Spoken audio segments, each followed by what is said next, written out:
The world is full of cages. Some are made of steel, concrete walls and bars, others are built from poverty, neglect. But the cruelest cages are the ones we build for children. We tell ourselves they are for correction, for rehabilitation. We use soft words to hide a hard truth. The truth is we are locking away our young. We are putting them in places where hope withers like a plant without sun. Globally, it is estimated that over 1 million children are held in detention. 1 million small worlds, shrunk down to the size of a 6 by 9 foot cell. They are not just numbers.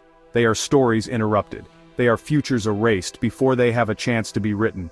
These are not the summer camps or boarding schools of a different America. These are institutions where violence is the curriculum, and despair is the only lesson taught. In countries around the world, children as young as 10, sometimes even younger, are placed behind bars. They are often held in facilities with adults, exposed to dangers we cannot or will not imagine. "They took my name the first day," a boy named Marco told an advocate, his voice barely a whisper. He was 15 when he was sent to a notorious juvenile facility in South America, a place the kids called El Infierno, the Inferno. I wasn't Marco anymore. I was inmate 734. When you lose your name, you start to forget who you are. You're just a number, a thing they move around. Marco's story is not unique. It is a chorus sung by a million young voices.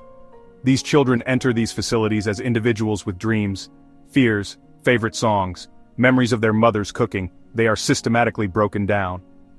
A diary entry from a 14-year-old girl smuggled out of an Eastern European institution reads, "Day 47. The guards don't look at you, they look through you, like you're a ghost. Sometimes I scream in my pillow just to hear a sound that is mine. I try to remember my sister's face, but it's getting blurry. Am I disappearing? This is the psychological warfare waged upon them." The day begins before the sun. A clanging bell rips through the silence, a shouted command at 5 o'clock. There is no gentle awakening, only the harsh reality of the concrete floor and the cold air. The first 10 minutes are a frantic rush to make the bed, a thin mattress on a steel slab, with military precision. An unkempt bed means punishment. It could be the loss of a meal. It could be a beating. Breakfast is a ladle of grayish oatmeal, watery and tasteless, slapped onto a metal tray. It is eaten in silence under the watchful eyes of guards. The clatter of spoons against metal is the only sound. There is no conversation. There is no laughter. There is no sharing. The day is structured around head counts, cell inspections, periods of forced labor. The children might spend hours scrubbing floors, cleaning toilets, working in a prison laundry, their small hands raw and chapped.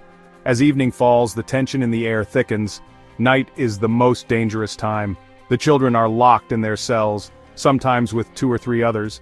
They lie awake, staring into the darkness, waiting for the clanging bell that will signal the start of another day, exactly the same as the one before.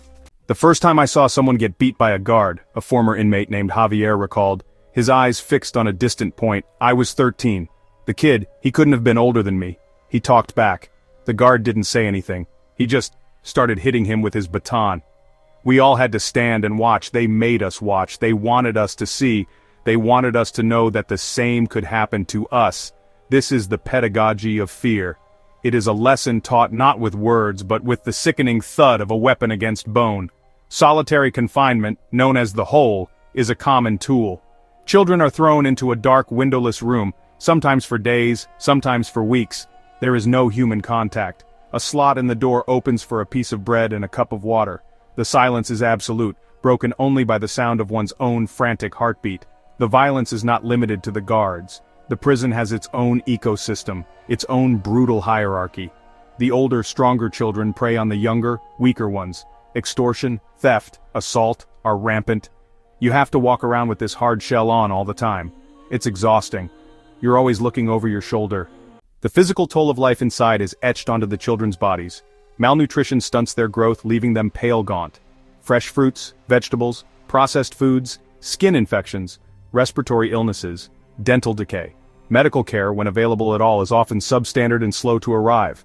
A simple toothache can become an agonizing ordeal. A cut can become a life-threatening infection. The lack of sunlight, fresh air, fluorescent lights, concrete steel. A former prisoner remembered the first time he was allowed into the yard after months of lockdown. The sun felt strange on my skin, he said. I had forgotten what a blue sky looked like. But the deepest wounds are the ones you cannot see. The psychological impact is devastating. Depression, anxiety, Post-traumatic stress disorder.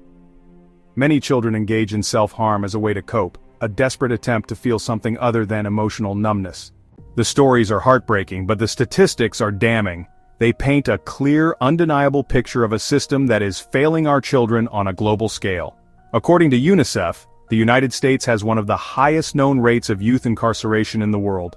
While children represent a quarter of the U.S. population, they make up a vastly disproportionate percentage of those living in confinement. The numbers reveal a stark racial disparity.